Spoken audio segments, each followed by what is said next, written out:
はい、哲也です。今日はね、ペロシトランプ潰し、キンジンガーを指名というテーマでお話してみたいと思います。先日の動画でもお伝えしたように、今米国の議会ではペロシ vs トランプの激しい戦いが繰り広げられています。ペロシ氏は共和党が台頭することと、その親分である、憎きねトランプが再び政界に復帰することを極端に忌み嫌い恐れています。だからこそ今年の1月6日に起きた連邦議会議事堂襲撃事件の責任をトランプさんに押し付け、その政治生命を絶とうとね必死になっているわけですよ。今回下院で 1.6 特別調査委員会を設立しようとする真の、意図もねそこにあることは間違いないでしょう。それはこの委員会の人選にも如実に現れていますよ。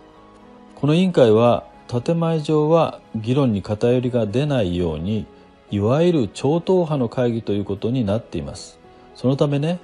民主党からも共和党からも各6人の委員を出す形となるわけですけれどもね。ただし構成メンバーの最終決定権者はペロシ下院議長にあるわけですね。そう、つまり民主党と共和党から6人ずつ委員を出すものの、最終的に選定するのはペロシ氏だということです。民主党の委員はもちろん、共和党の委員だってペロシ氏の意向が色濃く反映されるわけですね。もちろん共和党の委員に関しては、共和党下院の院内総務であるケビン・マッカーシー氏の推薦も参考にするわけですけれども、ペロシ氏がそれに縛られることはないんですね。実際ペロシ氏は最近共和党会議議長という要職から追放されたトランプさんの宿敵リズ・チェイニー議員を早々と特別調査委員会の委員として選任しましたね。またペロシ氏は7月21日、マッカーシー氏が推薦したジム・バンクス議員とジム・ジョーダン議員がこの委員会に加わることを拒否しました。ペロシ氏はその理由について次のように指摘しています。調査の完全性の尊重、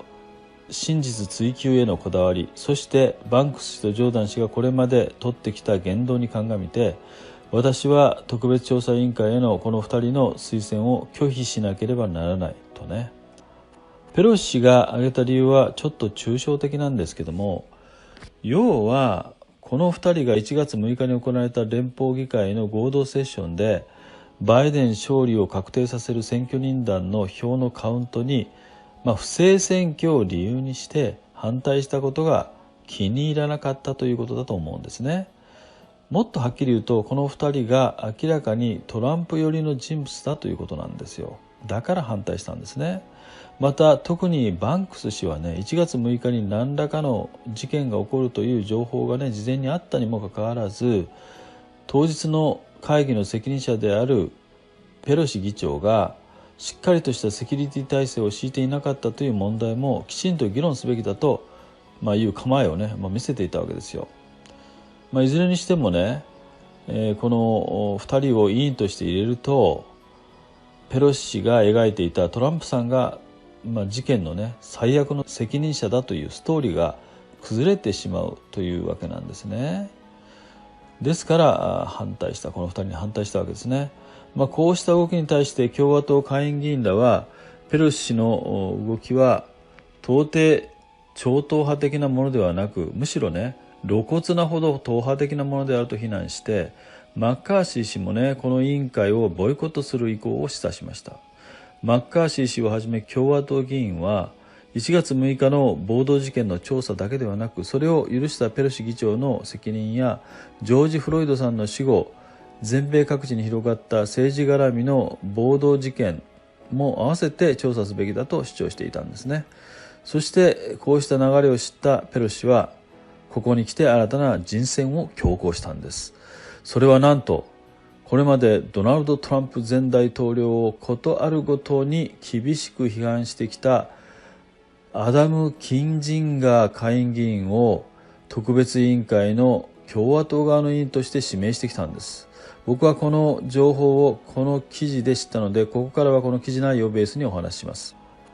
ペロシ氏がキンジンガー氏を特別調査委員に指名したという事実は、7月25日、キンジンガー氏本人がその旨を示す声明を出したことで発覚しました。キンジンガー氏は声明の中で次のように述べています。本日私はペロシ下院議長から 1.6 連邦議会議事堂襲撃事件の調査のための下院特別調査委員会で奉仕するよう求められたので、謹んでお受けした。本件の真相を解明し、真の責任者にきちんと責任を取らせるべく尽力したいとね。キンジンガー氏は、この特別調査委員会は連邦議会の議員らが1月6日の連邦議会議事堂襲撃事件の真相を知るのに役立つと述べ、この事件は民主主義に対する攻撃であるとする民主党の主張に強く同調しました。7月25日、つまりキンジンガー氏が声明を出したその同じ日に、ペロシ氏も声明を出し、その中でキンジンガー氏をこの委員会の委員に指名した理由について触れました。そこには、キンジンガー氏には軍隊経験があり、深い愛国心を持ってこの特別委員会の使命を果たすことができるだろうと記されています。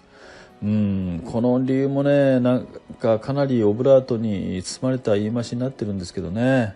実際のところトランプさんに極端に不利な議論を展開してくれることを期待したというのが本音ではないでしょうかね。キンジンガー氏はチェイニー氏らと共にトランプ弾劾に賛成票を投じた人物ですしね。それだけではありませんよ。キンジンガー氏は共和党員でありながら、当時のペンス副大統領に対してトランプさんを合衆国憲法修正25条を発動して罷免すべきだと強く主張していたゴリゴリの反トランプ分子なんです。合衆国憲法修正25条とはね、簡単に言えば副大統領は大統領が職務遂行できないと判断した場合には、閣僚等の過半数の同意を得れば大統領の罷免を申し立てることができるというものなんですね。どうですか、このキンジンガー氏もチェイニー氏と並んで、負けず劣らずというかね、とても中立的な判断をする人物とは思えませんよね。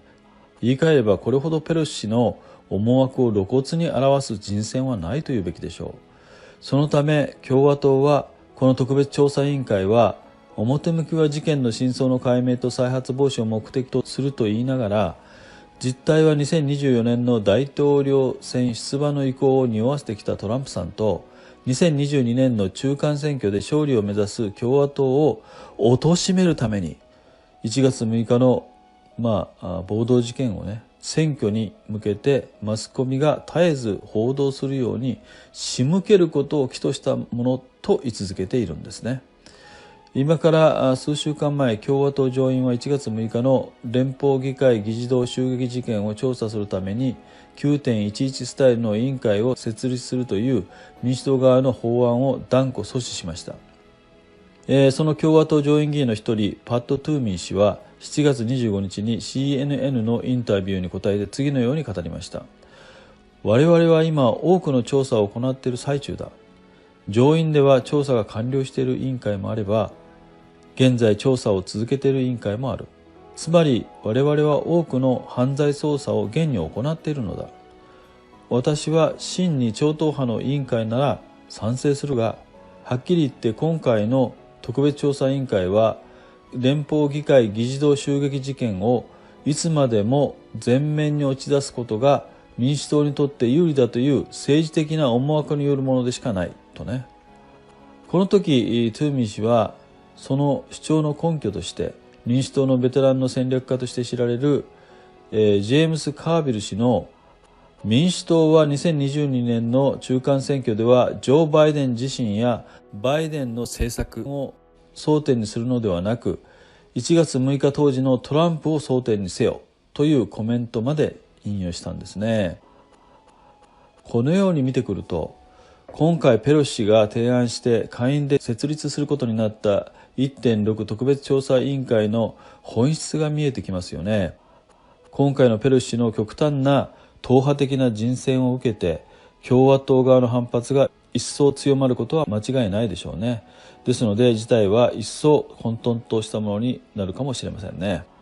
いずれにしても日本のマスコミだけ見ているとね、こうした米国の赤裸々な政治的攻防の実相はなかなか見えてきませんよね。しかし日本に最も大きな影響を与える国は何といっても米国なんですよ。その米国の政治の現実の動きについて、私たち日本人はもっと強く関心を寄せるべきではないでしょうか。あなたはどうお考えでしょうか。ではまた。